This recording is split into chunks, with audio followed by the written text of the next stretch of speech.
Dumagsa ang mga bumibisita sa kanilang mga puntod sa Angono Public Cemetery. Ayon sa ating mga kababayan sa Angono, mas nakagawian na nila ang pagbisita sa kanilang mga namayapang mahal sa buhay tuwing November 2. May ulat si Ryan Lesigue.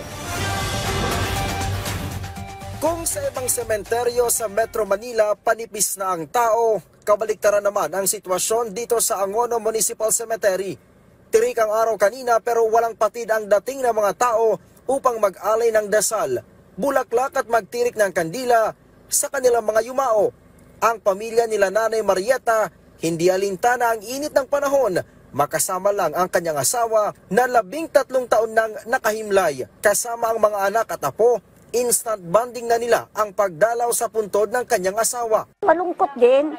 Siyempre, mahal ko yan dahil babait yan Bait yung kapartner ko na yan. Kaso lang, kinuha ka agad. Na-stroke kasi. Pero kung ang pamilya ni Nanay Marieta ngayong umaga lang dumalaw, magdamag namang nanatili sa sementeryo ang pamilya ni Nanay Marian.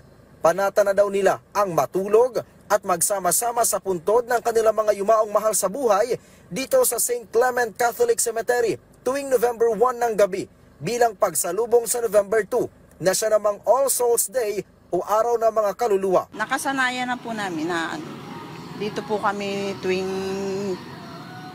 piyestang patay. Apartment style ang karamihan sa mga nicho dito kung kaya't pahirapan sa ilang pamilya ang pagtirik ng kandila sa mismong puntod.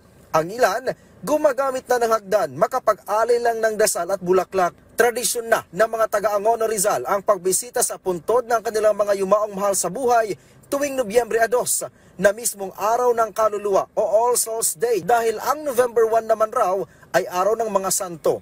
Dito rin nakahimlay sa St. Clement Catholic Cemetery ang muralist at national artist of the Philippines na si Carlos Botong Francisco na tubong Angono Rizal. Marami na rin ang nag-alay ng bulaklak sa puntod ni Lucio San Pedro Sr., ang national artist of the Philippines for music, na nag-compose ng sikat na awiting Sa Ugoy ng Duyan. Ang mga pulis, inaasahan namang mas marami ang bibisita ngayong taon kumpara noong nakarang taon. Last year kasi dumating rito, so more or less 7,000. So expected ngayon, baka tumaas kasi wala ng pandemic. So more or less ganun din. Mataas lang siguro ng konti. Nag-antabay ang help at assistance desk at may mga barangay official naman ang nagmamando para matiyak ang kaayusan sa loob at labas ng mga sementeryo. Sabi naman ng PSO, maring abutin ng hanggang 100,000 ang dadalaw sa 3 sementeryo sa Angono Rizal. Ryan Lesigue para sa Bayan.